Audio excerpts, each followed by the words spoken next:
Bla bla bla la la la.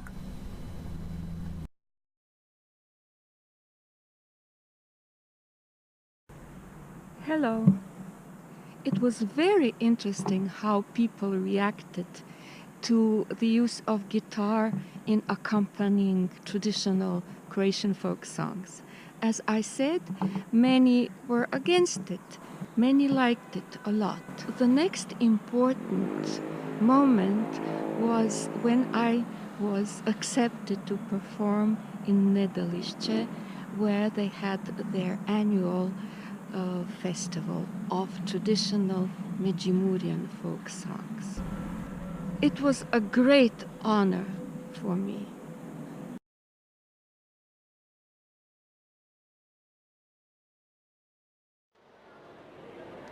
Dunja Knebl dolazi iz Zagreba i vjerojatno je ime za koje ste već mnogo puta čuli. Dunja se, kako ona kaže, bavi obradom manje poznatih pjesama, evo pripadaju i međimurske pjesme. Danas nam je došla na smotru i izvešće Muršček, Muršček, log zeleni i Stani mi se Marica u vlastitoj obradi.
I was very, very nervous performing Međimurjan traditional folk songs in front of 1,000 Međimurjans. It was it was not an easy thing to do.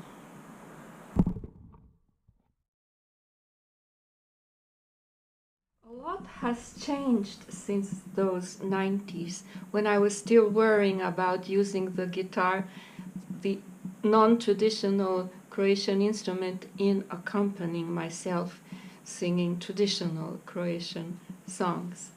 But then I found something that made it easier for me, a Penguin book of English folk songs, first published in 1959, and I found some very interesting lines in the introduction.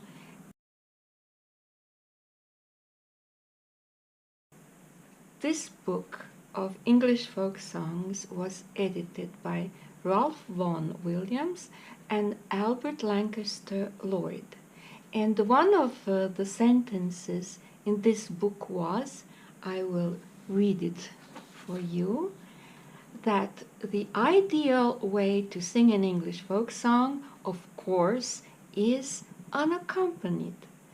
Our melodies were made to be sung that way, and much of their tonal beauty and delightful suppleness comes from the fact that they have been traditionally free from harmonic or rhythmic accompaniment. I found something very similar written by Vinko Ganec in one of his books. And Vinko Ganec is the most famous Croatian ethnomusicologist, and he wrote the following on how to sing these songs, meaning Međimurjan folk songs. These songs come to their full expression when they are sung in the manner they were created, in a single voice. They do not tolerate instrumental accompaniment. Instrumental accompaniment takes away their sincerity and spontaneousness.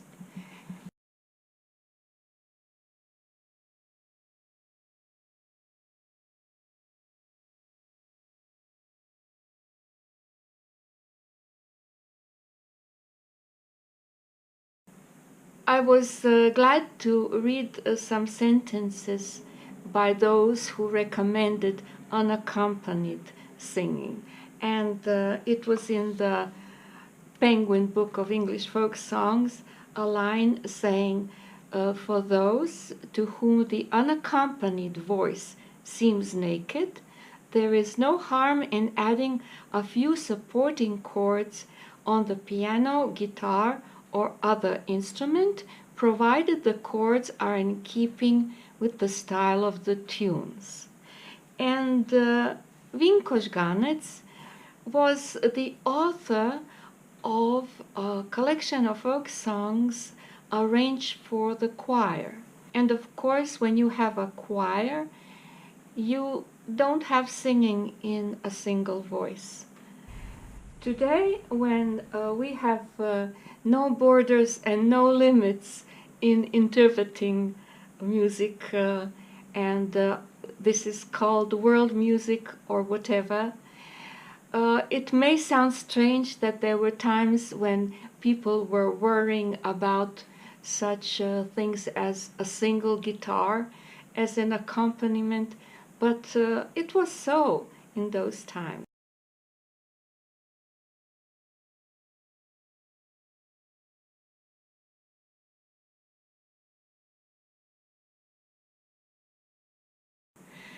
So, until next time, bye!